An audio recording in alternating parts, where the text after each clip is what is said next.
Hello, I'm Renee Baribeau, and welcome to the Shamans Cave. Hi, everyone. I'm Sandra Ingerman, and welcome to the Shamans Cave. And I was talking to Renee this morning because, we have been giving quite a lot of shamanic wisdom and trying to help guide those of you who are feeling like, could somebody just give me a next step? But I also sometimes don't know if everybody really knows Renee and I.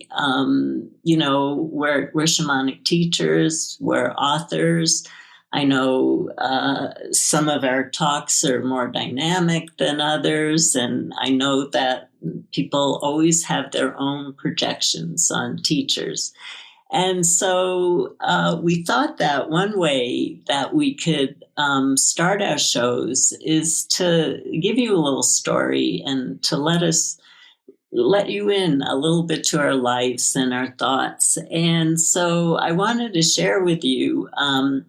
I lived in a commune in the 1960s in the Haight-Ashbury, and it was a really well-known commune at the time, and actually they did a movie on it. And Stacy Keaton, I don't know how many. He was an old actor who I don't think really ever made it, but he was in one of the stars. It was called The commune I was in was the Good Earth. And my God, the stories I could tell you for years, which I won't because we have a podcast to get to.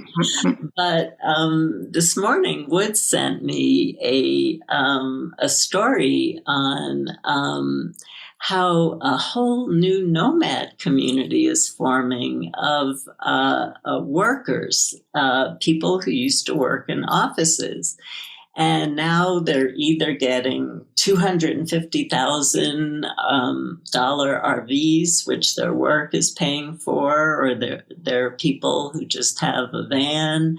And that's been an interesting connection for them to see the differences of what happens in economic differences.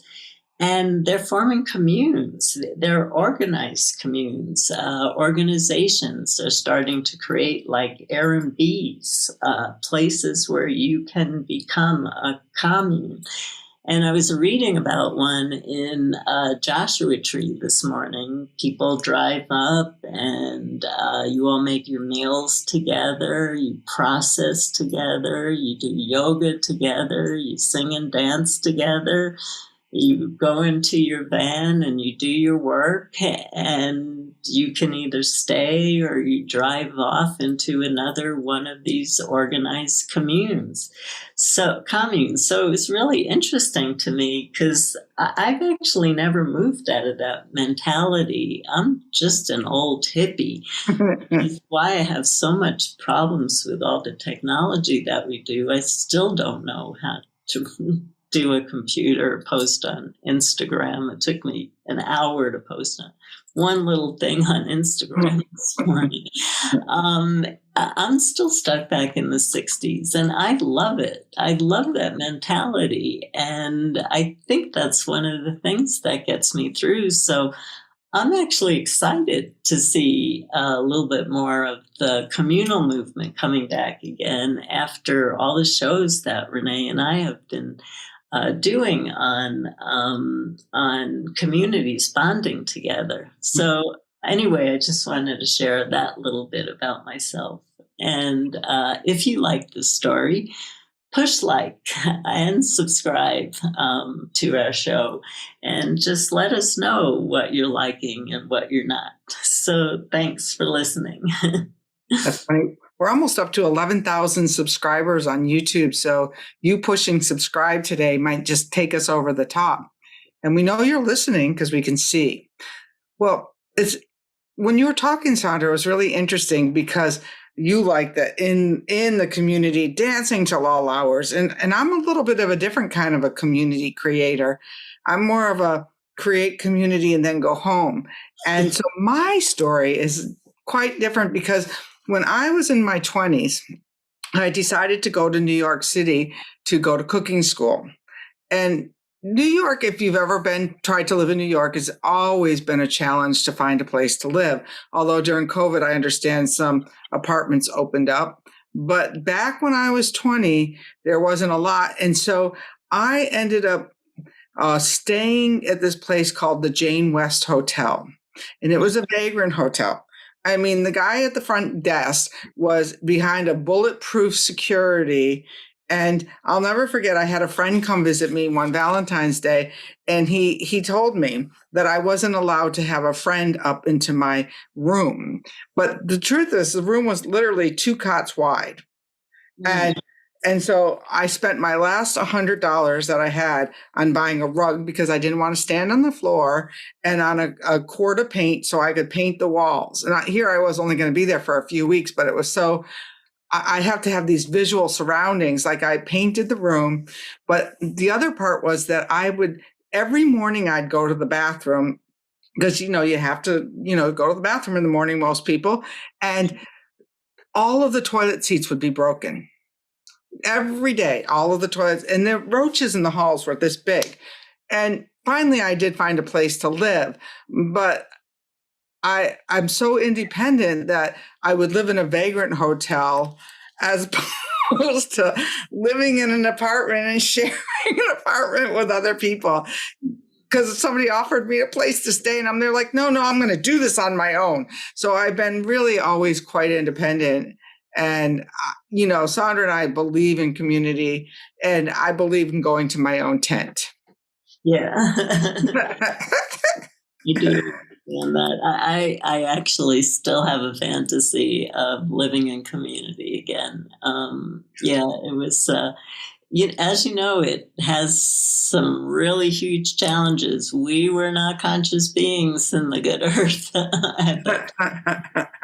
We did a lot of LSD, and so we got the consciousness of a lot of esoteric knowledge. But as people, we really had a lot of growth to come to, and it's that drive to get that growth, to do something different, and that kind of is a perfect lead-in for our next topic. If you push that subscribe button and you push that like button, we're ready to move on to today. We did a show on judgment. And I think I talked about having a dream where I realized, because I was so different throughout my whole entire life. I mean, I easily integrated into this commune because that was my consciousness from being a little kid. When you're judged, and I was judged so harshly for being different, like many of you were. And then they call us the sensitives. I don't know if that's completely a positive term, because the sensitives are the gifted ones. And so instead of using the label to call women and men who are psychically tuned in sensitives, and they're saying they can't take medication, they can't do this. Yeah, we're gifted. We live in a different frequency.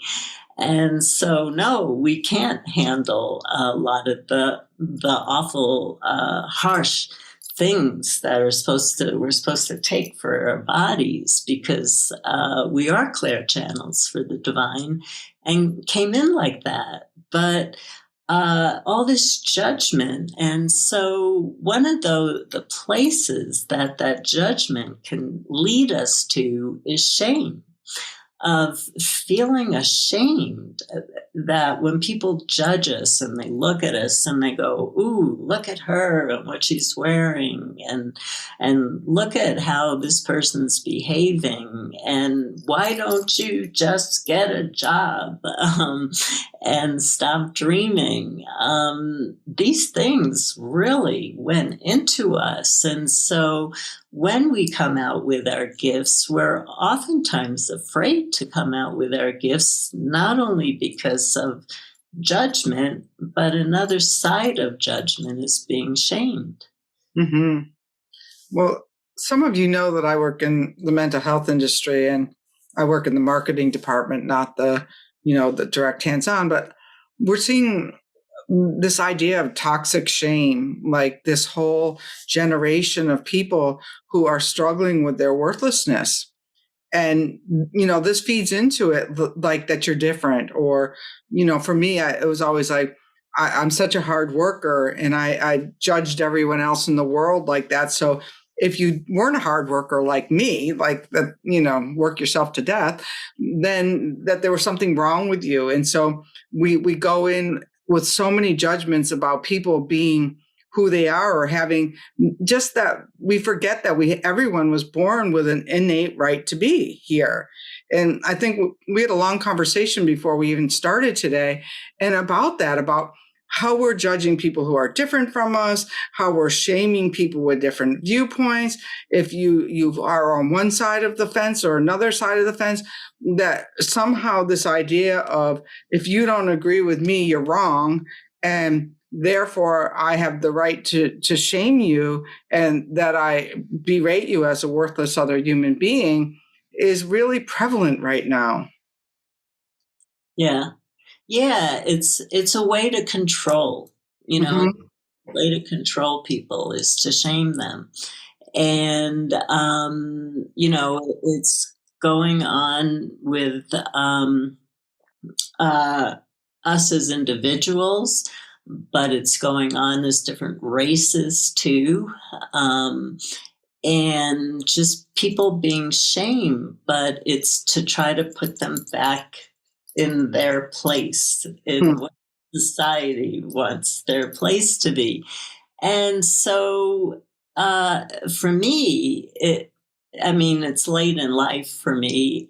I know a lot of people watching the show think 69 is young, but with what I've been through, it's not that young. And I know how much shame I've taken on because of the work that I've chosen. And in part of the population of the world, I'm seen as a spiritual leader, and have been awarded for that. But in a lot of the population, I'm just seen as crazy.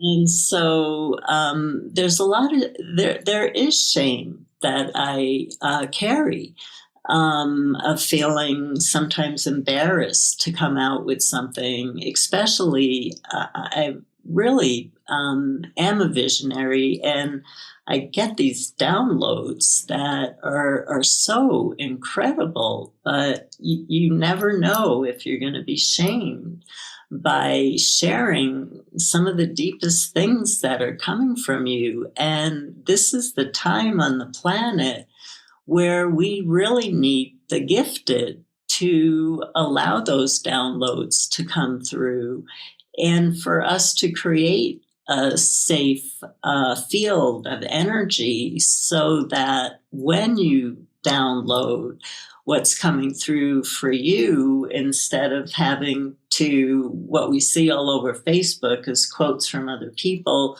with somebody else's name on it, so that you don't have to take responsibility for the quote. What if you came up with your own quote that you downloaded and wasn't afraid of being shamed for it, but being supported for it because you added knowledge to our circle and to our community? Every month when I teach, my program manager, she takes notes of some of the spontaneous things that come out of my mouth and puts them on these little social media posts. And I'm always surprised, like, well, where did that come from? Or who said that type of thing? And yet those aren't the ones that are shared. Like these fake, these fake guru quotes that, people put so-and-so on it. And it's like, you've never had my book editor who makes me look up every source for everything I ever write. And, that most of them aren't true. These Rumi quotes that float around. Rumi didn't say half of what you read, but if it says Rumi on there, you believe it. But if it says Renee on there, you might skip right on by. It's like, oh, but if I changed it, oh, Rumi says it'd probably have 2,000 views. And that's kind of what we're needing right now is for people's voices to come through as clear channels. And when that we're going to do a show on direct revelation next, and that to understand how to discern what comes through when you start to really listen to spirit. And I think that if you really, once I found the wind, I knew the wind had my back.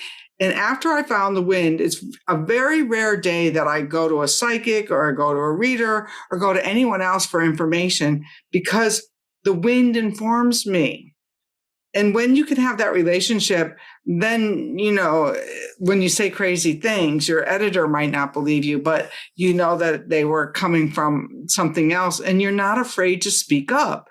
Or, well, you might be.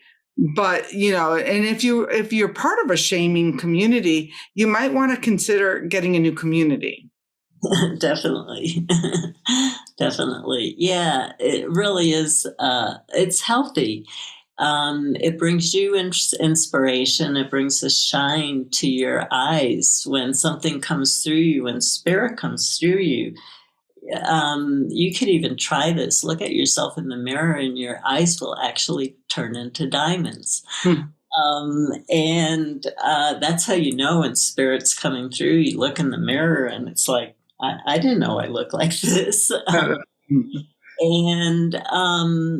And so it is an issue for us. And we do support you going inside yourself and looking at places where you hold shame about your life and about your gifts and about who you are and your actions in the world, and to do a reframe on that this was actually your destiny to come through and do this, but that there's trickster energy that's trying to move you into a different direction because that trickster energy wants control over your life and over society.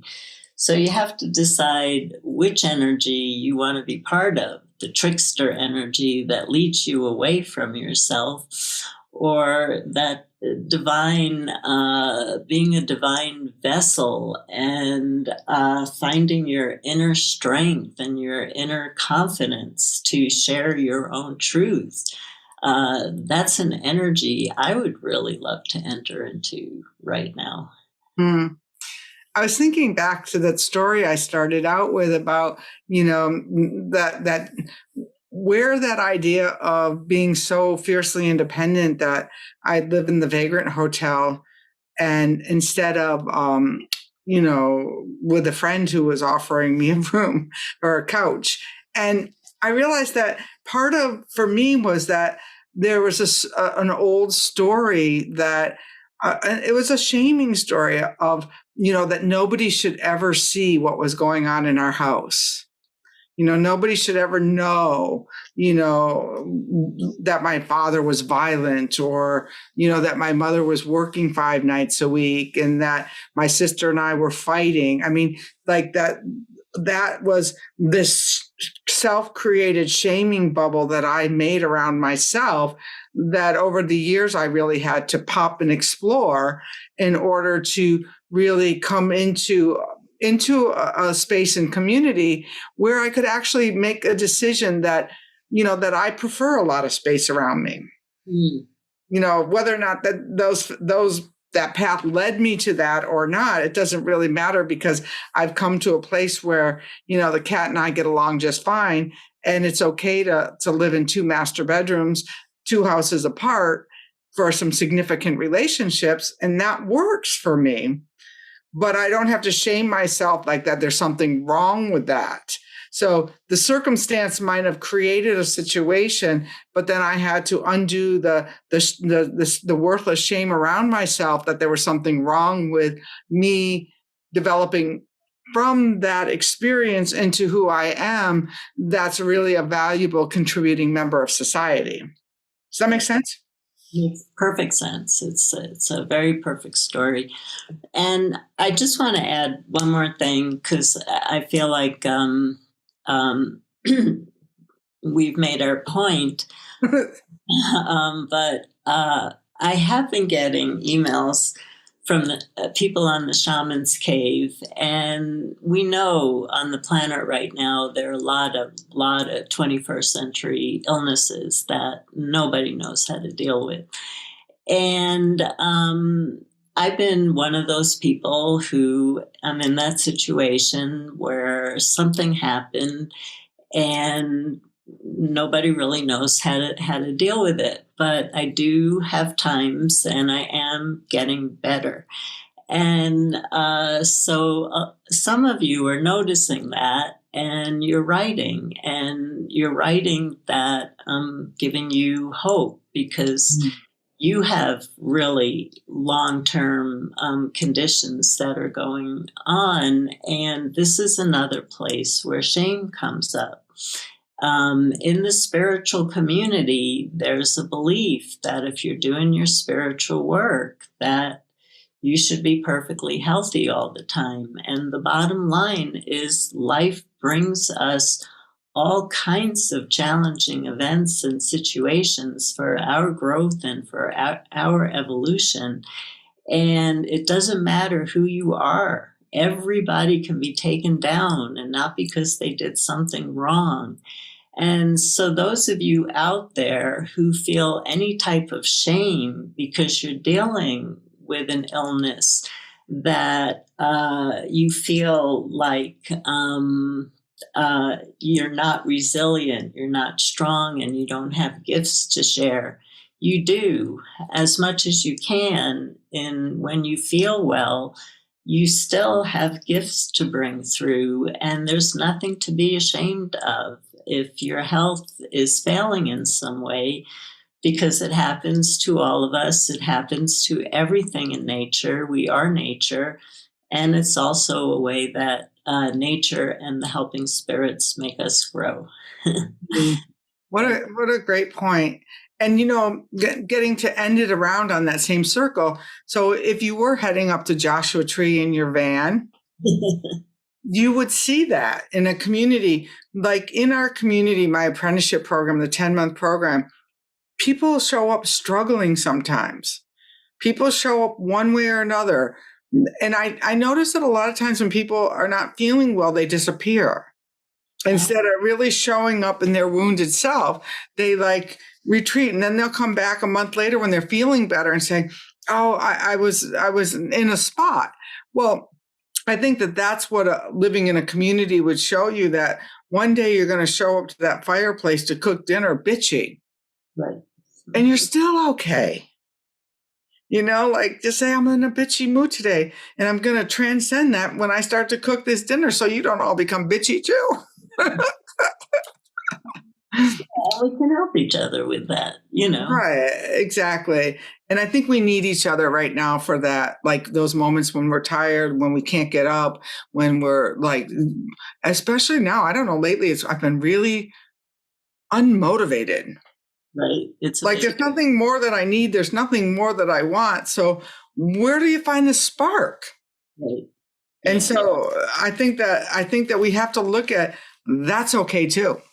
Right. Yeah. Motivation is a really big issue for people right now. And, inertia formed from all the lockdown, and people are trying to get back. And yeah, it is an issue. So we have to do what we can. I have gotten my motivation back, and I finished writing a new book, which I'm not going to share about right now because I think it would be bad luck. We're not at that point. And I did update my transmutation app to Healing Your Thoughts app. I am starting a new course on shamanic journeying, and I have another book to co-write in this winter, and I have another app with a hip hop artist who we're going to do an app for troubled youth. Oh, that's awesome. Yeah. So I did finally get my motivation back, but it did take me a long time. So hang in there, everyone. And next week, I'm doing a wind knot class, and I was reminded by a good friend who told me that she was having trouble in her motivation between getting motivated and doing some personal things. And she made wind knots for it.